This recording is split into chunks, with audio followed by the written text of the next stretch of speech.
Il y avait une commande très particulière quant à créer une crèche en matériaux biosourcés. Ils avaient de très grosses attentes au niveau de la performance environnementale. Là, on est à peu près au niveau passif. On a un mur qui est en paille, donc qui fait déjà 37 cm de paille. Là-dessus, on rajoute quand même 10 cm de fibre de bois sur toutes les parois pour atteindre le niveau de performance. On a évidemment une conception d'ordre bioclimatique en cherchant à maximiser les apports solaires.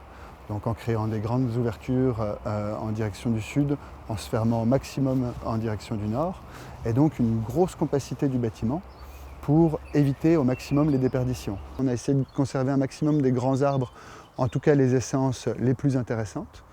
On a choisi de se mettre vraiment en contrebas de la route pour éviter au maximum de souffrir du bruit de cette route. On a envisagé de faire cette forme architecturale avec un puits de lumière central qui permettait de ramener une lumière indirecte dans l'espace du bâtiment. Donc ce puits de lumière, il abrite l'espace de change qui doit communiquer avec l'espace de jeu, les dortoirs, la terrasse extérieure pour pouvoir y aller très facilement quand il faut changer un enfant.